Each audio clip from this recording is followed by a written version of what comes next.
के सवाल जवाब के सेशन में। स्वामी महाराज जी, योग और उपयोग में क्या अंतर है? हाँ, आपका प्रश्न है योग और उपयोग में क्या अंतर है। योग यानी मन वचन काय की प्रवृत्ति को योग कहते हैं, और उपयोग जो है अपन इसको इंटेंशन समझ सकते हैं। जैसे जहाँ उपयोग के बारे में 3 प्रकार से भेद आते हैं। एक होता है शुभोपयोग, एक होता है अशुभोपयोग और एक होता है शुद्धोपयोग। तो जो मिथ्या दृष्टि जीव होते हैं उनका अशुभोपयोग होता है। योग उनका शुभ हो सकता है, वो अच्छे कार्य कर सकते हैं, मन में भी अच्छा विचार कर सकते हैं और वचन भी अच्छे बोल सकते हैं।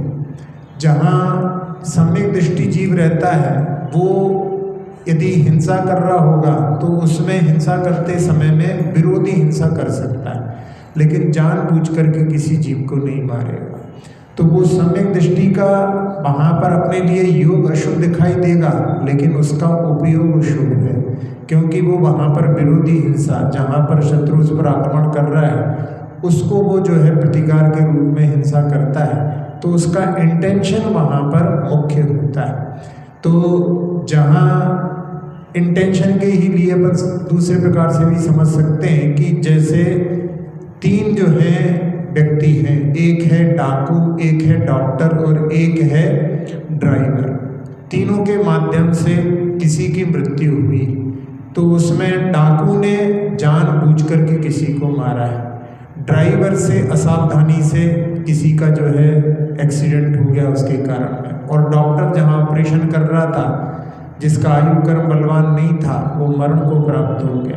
तो यहाँ पर इंटेंशन तीनों में अलग अलग है। इसी प्रकार से जो उपयोग होता है, तो जो सम्यक दृष्टि जीव रहता है उसका उपयोग शुभ रहता है, और जो मिथ्या दृष्टि जीव रहता है उसका उपयोग जो है वो अशुभ उपयोग रहता है। और जो मुनिराज रहते हैं वो शुद्धोपयोगी, जो कि अशुभोपयोग शुभोपयोग से ऊपर उठ करके शुद्धोपयोग में लीन होते हैं, तो उसी के माध्यम से आगे चल करके जहाँ पूर्ण निर्जरा होकर के मुक्ति की प्राप्ति होती है। जब रावण के बारे में देखते हैं तो रावण जहाँ शांतिनाथ भगवान के स्मरण में लगा हुआ है और वहाँ पर कि शांतिनाथाय नमः रामस्य मृत्युर्भवेत्, तो उसमें उसका योग शुभ दिखाई दे रहा है, लेकिन उसका इंटेंशन अशुभ है, तो इसलिए वो अशुभोपयोग कहलाता है। स्वामी महाराज जी, मेरा प्रश्न ये है कि आरती में जो पैसा चढ़ाते हैं वह किसे मिलना चाहिए?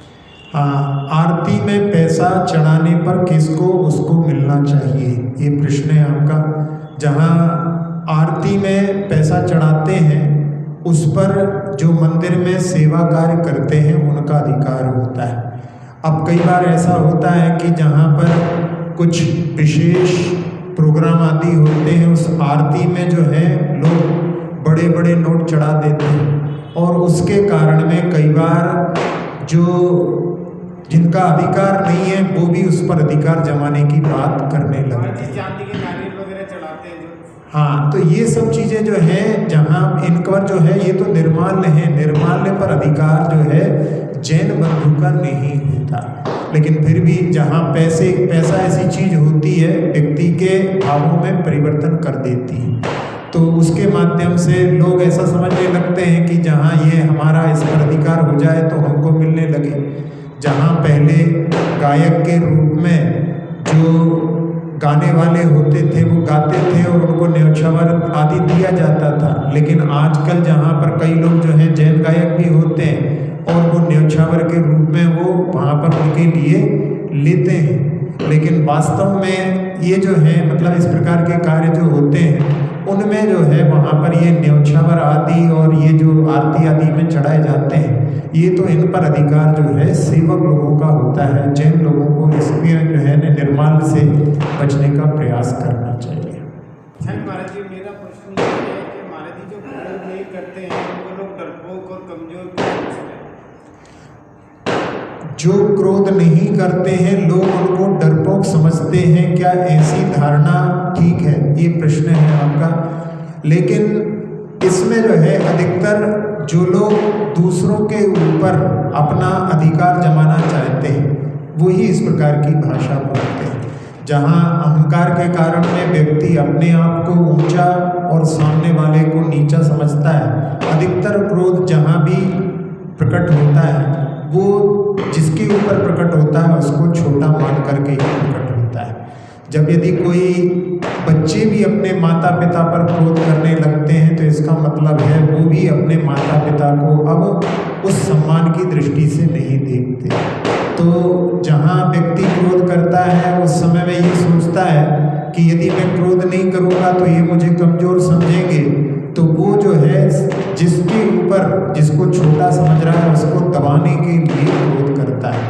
तो जहाँ कई बार छोटे छोटे बच्चों के सामने नकली क्रोध भी दिखाया जाता है, जैसे पुराने समय में जब चूल्हा जलता था तो माँ चूल्हे में से वहाँ पर लकड़ी निकाल करके जलती हुई लकड़ी अपने बच्चे के मुख पर रख करके उसको डराती थी। तो वहाँ पर वो एक उसको सीख देने के लिए जहाँ कुछ ड्रामा जैसा करती थी लेकिन मन में उसका वो भाव नहीं रहता था, तो वो एक अलग बात हो गई। लेकिन जहाँ यदि अपने सोचें कि अपन जब तक क्रोध नहीं करेंगे तब तक व्यक्ति जो है अपने को कमज़ोर समझेगा, तो ये केवल एक गलत धारणा है। व्यक्ति जो है प्यार से भी जो है बात समझ सकता है। कई बार लोग जो है उसको कि मैं जब तक क्रोध नहीं करूँगा तब तक मेरी बात नहीं मानेंगे, ऐसी गलत धारणा बना लेते हैं और उसके माध्यम से व्यक्ति जब क्रोध करता है तो क्रोध के माध्यम से जहाँ उसकी बहुत सारी ऊर्जा नष्ट हो जाती है। कई बार जहाँ साइंटिस्ट जब इसके ऊपर रिसर्च करते हैं तो व्यक्ति जब क्रोध करता है तो उसके लिए अपनी 45 मसल्स का प्रयोग करना पड़ता है और जब व्यक्ति मुस्कुराता है तो मात्र 15-16 मसल्स के माध्यम से कार्य चल जाता है। तो उस क्रोध करने में बहुत सारी ऊर्जा नष्ट होती है, तो उसके माध्यम से व्यक्ति अपना हित करता है और वो सामने वाले के लिए अपना जो दबाव डालना की बात रहती है इसलिए उसको वो करता है। तो वो सोचता है एक गलतफहमी के माध्यम से लोग मुझसे दब जाएंगे या मुझे मजबूत समझेंगे, बल्कि जो क्रोध करता है वो कमजोरी की ही निशानी है। अभी महाराज जी कई बार देखा गया है जनमानस में सार्वजनिक रूप से जैसे कोई बिल्ली रास्ता काट जाती है तो लोग इसको अपशकुन मानते हैं और इसको अंधविश्वास में लेते हैं, क्या ये सही है?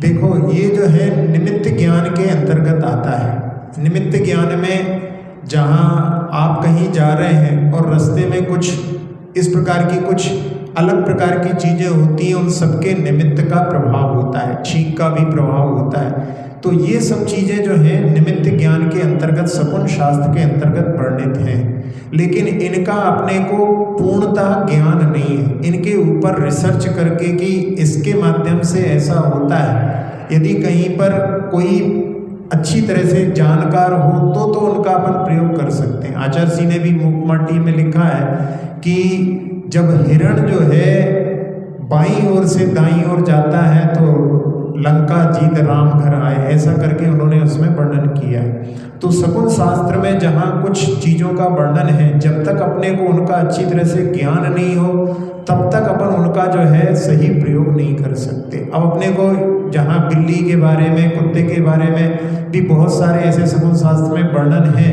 लेकिन जब तक अपने को उनका पूर्णतः सही ज्ञान नहीं हो तब तक जो है अपन उनका यदि प्रयोग में मन में सोचें कि इसका क्या है, इसका क्या है, तो उसके माध्यम से अपने जो है मनोबल को ये प्रभावित करने वाली होती हैं। इसलिए अपने लिए जब तक इनका पूर्ण ज्ञान नहीं है, इन पर ज़्यादा ध्यान ना दे करके अपने लिए मनोबल को जो है कमजोर ना करके, जो मनोबल से बली होते हैं वो जो है हर जगह पर विजय प्राप्त करते हैं। और जहाँ कहते हैं कि इनके बारे में यदि सोचते रहो तो वो जहाँ पर कहते हैं कि more study more confusion, no study no confusion, तो उसके माध्यम से इन चीज़ों पर ध्यान ना दे करके अपने लिए अपने पुरुषार्थ में जो है प्रयास करने में जो है तत्पर रहना चाहिए। इन पर ज़्यादा ध्यान नहीं देना चाहिए।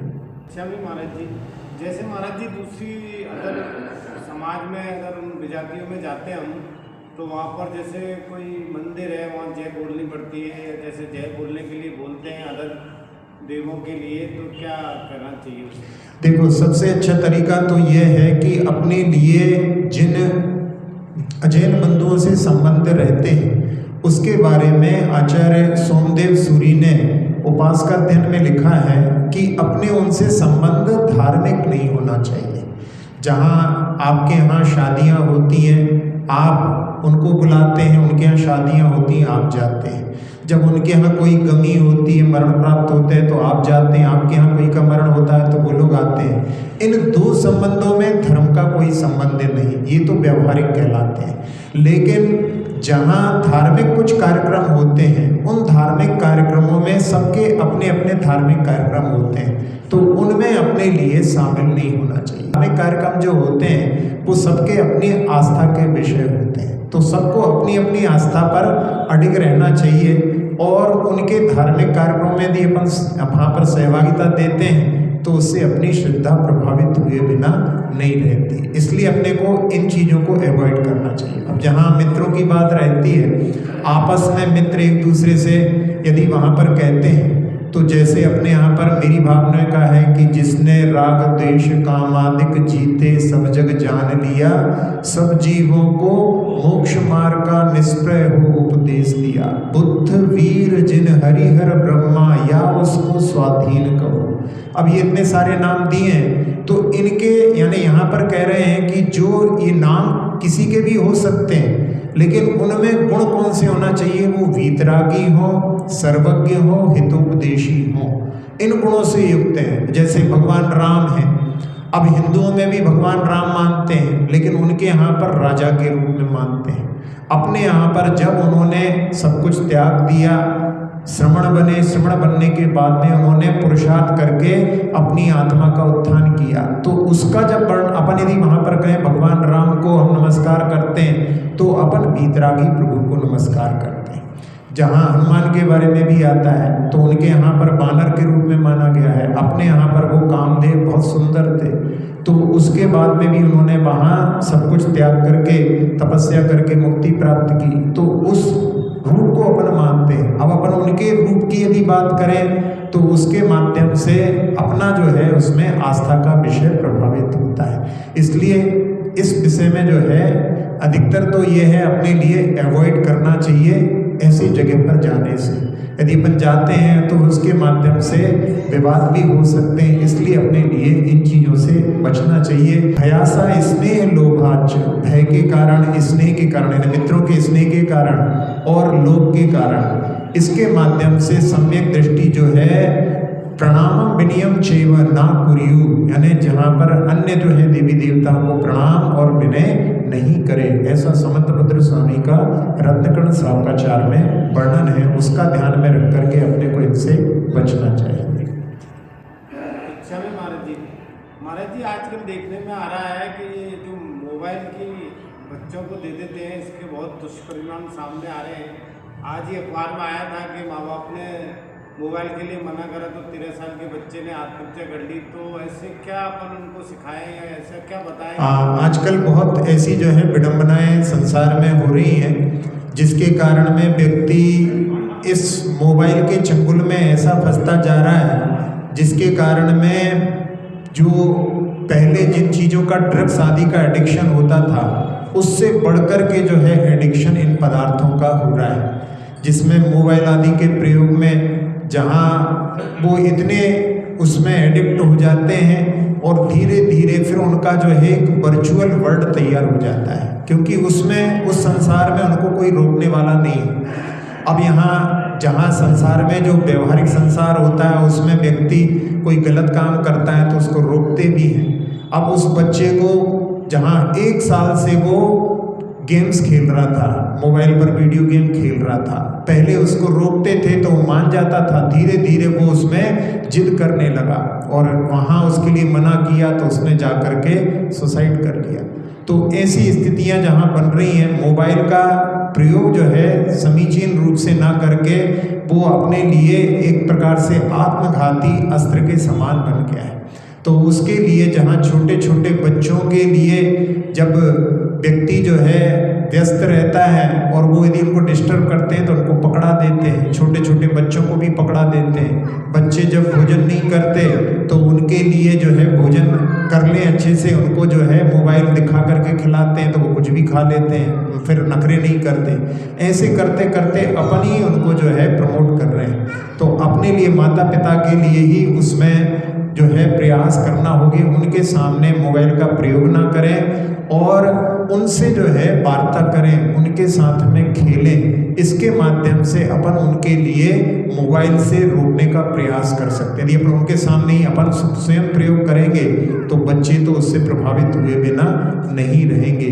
बच्चों के साथ में माता पिता का जो समय है वो ज़्यादा से ज़्यादा व्यतीत करें, उनसे चर्चा करें, उनके साथ खेलें। जो अपने बचपन में आपने बड़े लोगों ने खेला है उनको बच्चों के साथ में पुनः जो है इस प्रकार के खेलों में यदि आप लगेंगे तो बच्चे जो हैं उस मोबाइल से दूर हो सकते हैं। नहीं तो जहां स्वयं बड़े लोग मोबाइल पर लगे रहेंगे तो बच्चे देख करके उससे आकर्षित हुए बिना नहीं रहेंगे। अच्छा भी महाराज जी आजकल ये देखा जा रहा है तो ज़्यादा पढ़े लिखे लोग उसमें तलाक के केस बहुत ज़्यादा हो रहे हैं। अरेंज मैरिज में भी जो शादियां करते हैं उसमें भी 7-6 महीने में दिक्कतें आ रही हैं, तो इसका क्या कारण है? देखो, इसमें बहुत बड़ा कारण एक तो है कि आजकल बहुत उम्र में शादी होती है। बहुत उम्र में शादी होने के कारण में जहाँ जो कन्या रहती है वो कन्या ना रह करके युवती हो जाती है। अपने यहाँ पर कन्या का विवाह के लिए बतलाया है। अब युवती हो जाती हैं, प्रौढ़ हो जाती हैं तो वो ढलने वाली बात नहीं रहती। दूसरा कार्य है उसमें कि आजकल जो है जॉब करने की जो है लोगों को जो है कि जॉब करेंगे हम, और उनमें पहले से धारणा रहती है कि यदि बाद में कुछ गड़बड़ हो गई तो हम फिर क्या करेंगे, इसलिए हम पहले से ही जॉब के लिए प्रयास करते हैं। तो जहाँ जब कमाने लगते हैं तो उसके बाद में फिर कि भाई यदि कुछ हो भी गया तो क्या दिक्कत है, हम तो स्वतंत्र अपना कार्य कर सकते हैं। तो पहले से ही ऐसी धारणा बना करके जब कार्य चलते हैं, और साथ ही साथ में जो वातावरण है वर्तमान का उसमें ऐसा है कि अपन लोग जो पाश्चात्य सभ्यता से बहुत प्रभावित हो गए। वहाँ पर जो जैसी कल्चर है वही अपन लोग भी अडॉप्ट करते जा रहे हैं। जहाँ पर वो लोग, उनके यहाँ पर यूज एंड थ्रो कल्चर चलता है। पहले के समय में अपने यहाँ जो पेन होते थे उसमें इंक भर करके उनका प्रयोग किया जाता था। आजकल डॉट पेन आते हैं, खाली हुआ फेंक दो। तो इसके माध्यम से जहाँ अपन अचेतन पदार्थों का यूज एंड थ्रो करते हैं वही धीरे धीरे संबंधों में आ जाता है। अमेरिका में हर दूसरा व्यक्ति वहाँ पर डाइवोर्सी है, यानी हर दूसरे व्यक्ति का तलाक है। अब उनकी जो है कल्चर को, उनके ही जहाँ पर जॉब में अधिकतर देखते हैं सारे जो है विदेशों के कार्य होते हैं, उनके माध्यम से धन आता है तो उसका भी प्रभाव जो है अपनी जीवन पर पड़ता है। तो इसके माध्यम से यदि अपन इन चीज़ों में देखें, और आजकल की जो जनरेशन है उसमें जब तक जो है जिसके साथ मन लगा उसके साथ रहे और फिर उसके बाद में दूसरी जगह चले गए, तो जहाँ लिव इन रिलेशनशिप ऐसी जो है कल्चर चल रही है उसके माध्यम से व्यक्ति जो है जहाँ पर पेशेंस का अभाव होता जा रहा है। मोबाइल आदि में भी जहाँ प्रयोग करते हैं उसके माध्यम से भी लोग इतने जो है इम्पेशेंट होते जा रहे हैं। धैर्य नाम की कोई चीज़ नहीं है। जहाँ आजकल विवाह के लिए भी लोग बहुत भयभीत होने लगे हैं। देखते हैं जहाँ लव मैरिज भी हुई है वहाँ पर भी उसको छोड़ करके किसी दूसरे के साथ और फिर उसी के लिए जो है वहाँ पर मारने आदि के कार्य करते हैं। तो ऐसी जो है स्थितियाँ धीरे धीरे जो है समाज में जो संस्कार थे, भारतीय संस्कृति का जो प्रभाव था उससे प्रभावित ना होकर के पाश्चात्य विचारों से प्रभावित होने के कारण में धीरे धीरे जहाँ वहाँ काम के लिए पति भी काम करे, पत्नी भी काम करे, और आजकल तो और एक नया चल रहा है DINK, double income no kids, कि खूब कमाई करो, बच्चों के लिए खर्च नहीं करना है। तो बच्चों की भी जो है अपनी जिम्मेदारी से लोग भाग रहे हैं।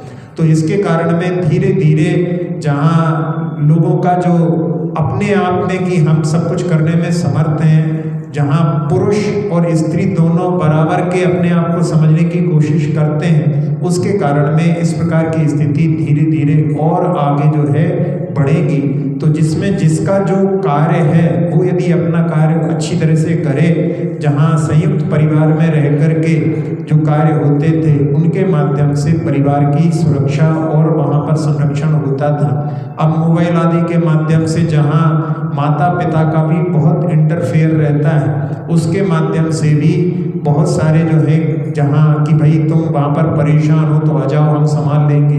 पहले के समय में इनका जब प्रयोग कम होता था तो वो वहाँ पर ढलने की कोशिश करते थे। आजकल तो एक एक मिनट में जो है सारी खबरें इधर से उधर होती हैं, उसके कारण में व्यक्ति जो है वहाँ पर एडजस्ट करने की बात नहीं सोचता। अब तो जो है हर बात पर जो है एक्शन लेने की बात प्रारंभ हो गई है। तो इसके माध्यम से धीरे धीरे धैर्य और जो विश्वास था वो जो है कम होता जा रहा है। ये जो है किसी भी समाज के लिए, किसी भी सभ्यता के लिए अच्छा नहीं है।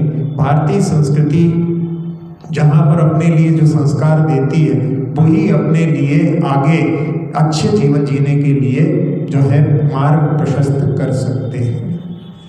इच्छा में महाराज जी ये अकाल मृत्यु में जीव कहाँ जा सकता है? जब अकाल मरण होता है तो जीव चारों गतियों में जा सकता है, क्योंकि अकाल मरण के समय में संक्लेश के परिणाम होते हैं। संक्लेश के परिणाम से भवनत्रिक में भी जीव उत्पन्न हो सकता है और नरक में भी जा सकता है। अकाल संक्लेश के साथ में मनुष्यों में भी उत्पन्न हो सकता है और त्रियंचों में भी उत्पन्न हो सकता है। तो जिस समय में अकाल मरण होता है उस समय में जीव के लिए चारों गतियों में जाने में कोई बाधा नहीं है। जहाँ अकाल मरण अपने को ऐसा लगता है कि अकाल मरण ही हुआ हो, ऐसा नहीं है। जहाँ अपन पंच परावर्तन का वर्णन देखते हैं उसमें कोई जीव जहाँ पर जघन्य आयु को लेकर के, जघन्य आयु में जितने समय है उतनी बार जघन्य आयु में उत्पन्न होकर के फिर एक एक समय बढ़ाते बढ़ाते उसकी उत्कृष्ट आयु को प्राप्त करता है। तो ऐसी स्थिति में जहाँ उसकी इतनी ही आयु लेकर के आया हो तो उसके माध्यम से अपन जब अकाल मरण कहीं देख करके एक्सीडेंट आदि में अपन समझते हैं कि अकाल मरण हुआ है, लेकिन वो कोई अकाल मरण हो ये कोई नियामक नहीं है। लेकिन बहुत केस में अपन यही समझते हैं कि जिसकी आयु है वो जैसे वेंटिलेटर पे मरण होता है, हॉस्पिटल में होता है, जैसे वो अकाल मृत्यु बोलते हैं। नहीं, बोलने में तो अपन कह रहे हैं कि कुछ भी बोल सकते हैं, लेकिन जो जहाँ पर किसी का जो मरण जहाँ पर हुआ है वो अकाल मरण ही है, अपन ऐसा नियम से नहीं कह सकते। ये तो कोई दिव्य ज्ञानी ही बतला सकता है। लेकिन अधिकतर केस में अपन ऐसे ही समझते हैं कि जब कोई ऐसा जिसकी अभी आयु इतनी वृद्ध नहीं हुआ था कि फिर भी मरण को प्राप्त हुआ तो अपन उसको अकाल मरण के अंतर्गत ले लेते हैं, लेकिन ऐसा नियामक नहीं है। लेकिन जहाँ आपने प्रश्न किया था उसमें चारों गतियों में जाने में कोई बाधा नहीं है। नहीं, ऐसा नहीं होता। जहाँ जब मरण होता है तो उस समय में जीव जो है जाकर के नए शरीर को अपना निर्माण करने लगता है। अकाल मरण होने पर लोगों की ऐसी धारणा है कि उसकी जितनी आयु है उतने समय तक भटकता रहता है। ये केवल गलत धारणा है। भगवान ने सर्वज्ञ देव ने जो वर्णन किया है उसमें कि जीव यहाँ से मरण को प्राप्त करता है उस समय में उसकी पूर्ण आयु खिर जाती है। जैसे एक सिलेंडर आपके यहाँ जलता है, यदि धीरे धीरे आप उसका प्रयोग करते हो तो 1 महीने चलता है, लेकिन यदि आपने आज ही लगाया है और आज ही वो ब्लास्ट हो जाए तो उसकी सारी गैस एक ही दिन में या एक ही घंटे में जल जाती है। ऐसे ही जहाँ पर जिसकी जितनी आयु है यदि एक्सीडेंट आदि होता है तो उस समय में उसकी सारी आयु कर्म के निषेध खिर जाते हैं। वो फिर ऐसा नहीं कि इतने समय तक वो भटकेगा, ये गलत धारणा है।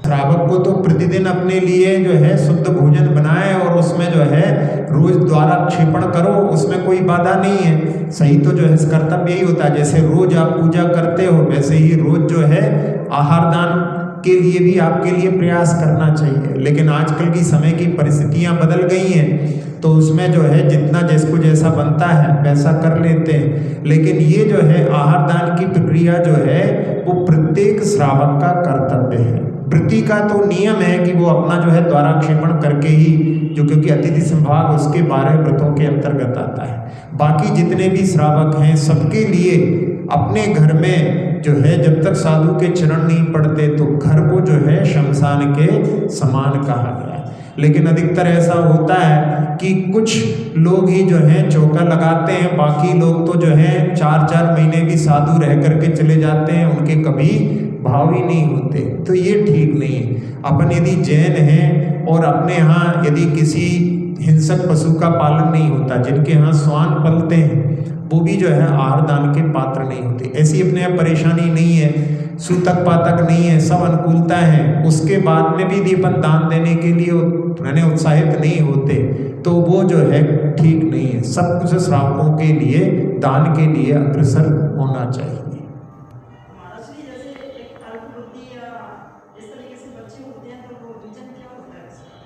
अल्प बुद्धि बच्चे जो उत्पन्न होते हैं उसका कारण क्या है?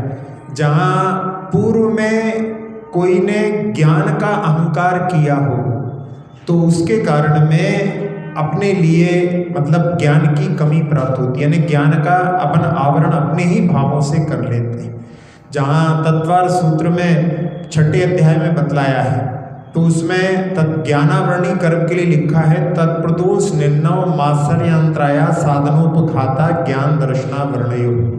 तो तत्प्रदोष क्या कहलाता है? जैसे जहाँ कोई उपदेश हो रहा हो और उस जगह पर अपन बैठे बैठे ये सोचें अरे ये तो फालतू बोल रहे हैं, इनको कुछ ज्ञान है नहीं है, फिर भी जो है मंच संभालते हैं। तो इस प्रकार से अपन अपने परिणामों के माध्यम से अपने ही ज्ञान को अपन कम कर लेते हैं। फिर निर्णय क्या होता है? कोई यदि किसी से पूछता है कि भाई ये जो है किस किताब में मिलेगा, अब अपने को मालूम पड़ जाए कि भाई ये जो है आगे निकल जाएगा तो अपन उसको नहीं बताते, हमें मालूम नहीं है, तो निर्णय यानी छुपा लेना, तो उसके माध्यम से भी अपना ज्ञान कम हो जाता है। तत्पुरुष निर्णय मात्सर्य ईर्ष्या के कारण में अपन किसी को कि हमसे आगे बढ़ जाएगा इसलिए इसको कुछ नहीं सिखाते हैं, तो उससे भी हम अपना ज्ञान ढक लेते हैं। फिर अंतराय, जहाँ ज्ञान का देना लेना हो रहा हो वहाँ पर अपन शोर करने लगे, इसलिए अपने लिए जहाँ मंदिर में उपदेश चलता है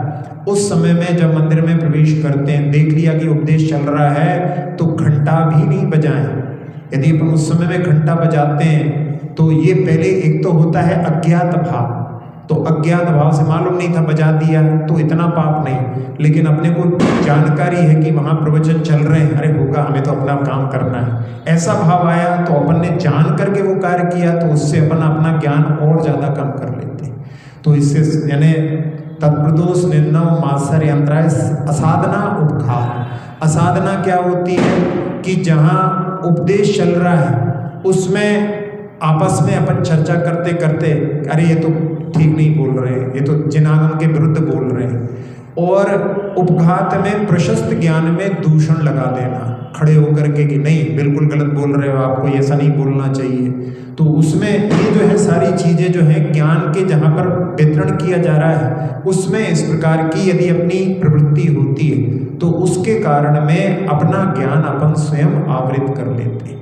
तो एक बार जहाँ पर एक महाराज जी जहाँ शंका समाधान में समाधान कर रहे थे और उस समय में बहुत सारे लोग सुन रहे थे, तो उनको ऐसा मन में भाव आया कि देखो कितने सारे लोग सुन रहे हैं और मैं कितना अच्छा व्याख्यान कर रहा हूँ। तो उस पर उनको अहंकार के भाव से ऐसा हुआ कि थोड़ी देर अगले प्रश्न के बाद में जहाँ उनको बिल्कुल बहुत जल्दी उत्तर दे देते थे, कुछ समय तक के लिए बिल्कुल ब्लैंक, कुछ भी समझ में नहीं आ रहा, ऐसी स्थिति उनकी स्वयं के अनुभव में। और उन्होंने कहा कि उसके बाद में कि मैंने अहंकार किया, मैं तो यहाँ आचार्य जी का पोस्टमैन बैठा हूँ, उनसे मैंने जो कुछ सीखा है वो आपके सामने परोस रहा हूँ। ऐसी विनम्रता के भाव लाए और पुनः उनको वो ज्ञान प्राप्त हो गया। तो ऐसी जो है मतलब स्थितियाँ जो रहती हैं ज्ञान संबंधी, तो उसमें जो जिन बच्चों का ज्ञान अच्छा नहीं है उन्होंने पूर्व में ऐसा कोई ना कोई ज्ञान संबंधी ऐसा जो कार्य किया है जिसके माध्यम से उनका जो है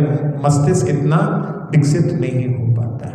इसलिए अपने लिए बचना चाहिए अपने को, इसलिए जहाँ हो सके अपने ज्ञान का क्षेत्रफल बढ़ाना है तो उसमें जिनवाणी की सेवा करो, जो पढ़ने वाले हैं उनकी सहायता करो, और जो स्वाध्याय आदि करते हैं उनकी प्रशंसा करो। अपन भी अपने उपयोग को जो है स्वाध्याय आदि में लगाओ। दिन में नहीं सोना चाहिए, दिन में सोने वाले जो रहते हैं कि दिन अपने लिए कुछ प्राप्त करने के लिए मिला है। तो दिन में यदि सोते हैं तो उसके माध्यम से दर्शनावर्णी कर्म भी बंद होता है और साथ साथ में ज्ञानावर्णी कर्म के लिए भी, यानी 8 कर्मों के बंधन में जो है वहाँ पर विकृति उत्पन्न करने वाला, दिन में शयन करने वाला।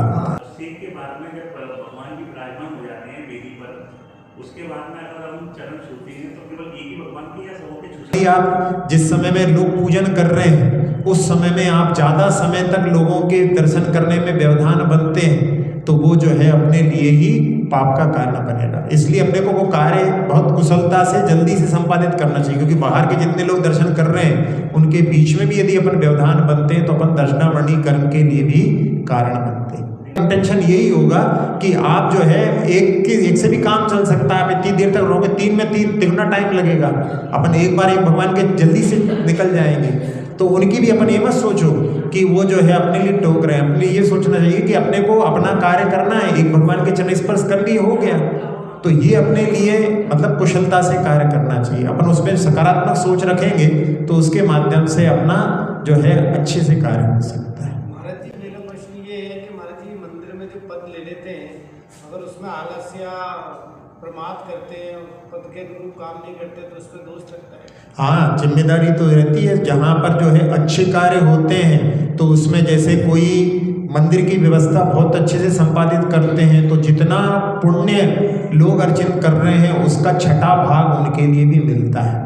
और जहाँ प्रमाद के माध्यम से यदि कुछ इस प्रकार की अव्यवस्थाएं होती हैं जिसमें लोग अच्छी तरह से व्यवस्थाओं के कारण अभाव में अच्छे से नहीं कर पाते हैं तो उसमें व्यवधान बनने में भी उनका जो है पाप का हिस्सा भी उनके लिए प्राप्त होता है। तो जब सबकी जिम्मेदारी अपन ने ली है तो उस जिम्मेदारी का अच्छी तरह से निर्वहन करना चाहिए।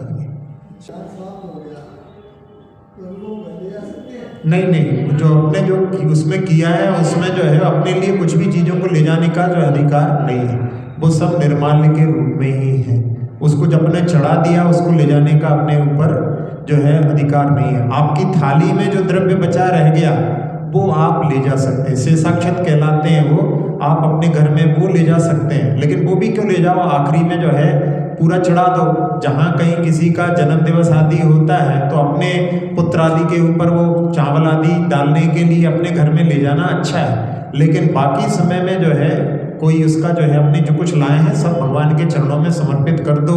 और अपने लिए और कुछ, बल्कि यहाँ तो जहाँ आप जो पढ़ते हैं पूजा पीठिका उसमें आता है कि वो केवल ज्ञान रूपी जो अग्नि है उसमें मैं अपने पूरे पुण्य को भी होम कर रहा हूँ। तो भाव वहाँ पर ये है कि भगवान में कोई लौकिक आकांक्षा नहीं करता हूँ। इस प्रकार की भावना के साथ में अपने को आराधना करनी चाहिए।